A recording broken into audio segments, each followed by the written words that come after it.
孤独的2栋老公房，同事住在附近嘛。你们买这个房子是不是想要拆迁啊？老公房在那个年代解决了很多的住宅困境，现在被淘汰转型的这样一个边缘，帮助这种住宅类型的一个转变，改造成一种新的住宅范本。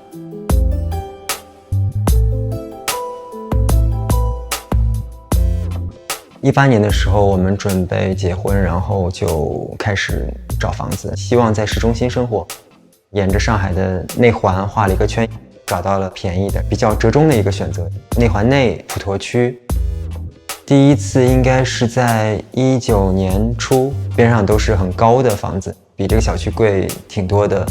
从外面看的话，可能会有挺大的一个落差。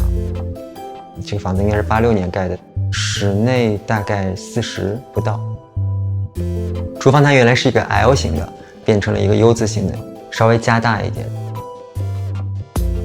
厨房和客厅之间有这样一个移门，打开的时候像一个小的吧台一样。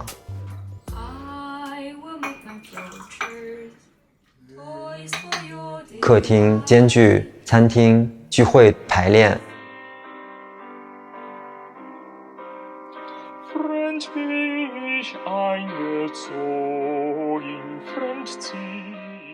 我们是15年在一个欧洲戏剧大师班里面认识的，都非常喜欢戏。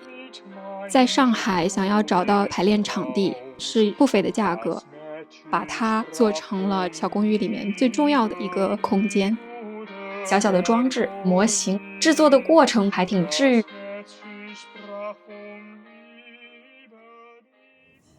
然后这个时候有一个把杆，镜面不锈钢磁吸板子，可以画舞美的一些想法呀，同时也可以做一个投影幕墙。磁吸的一个灯，可以沿着这个轨道随便的去拉扯、调角度，还有窗帘红丝绒像一个舞台的幕布。特别自豪我是山西人。五台山佛光寺大殿的一个剪影，中国仅存的4座唐代的木构放在家里面，有一点乡愁的东西在。设计了这样一款桌子，支撑的部分是聚酯纤维，用铜扣固定在一起。桌面是烤漆的密度板，下面有槽，非常简单的一种拼接。不使用的话，完全平板化，储藏在墙边上。客厅最多可以放3张桌子，6到8个椅子。点上一个小蜡烛，小酒馆的感觉。修复老洋房选用的这个钢窗，大理石，在武康路很多的洋房其实外面都是一种水刷石，把它用在了阳台、厨房、浴室。通过各种各样的方式去改变外观的一个感受，保留了阳台完全没有框的，有风吹过来，鸟会飞过来，接触到真正的户外的那感觉。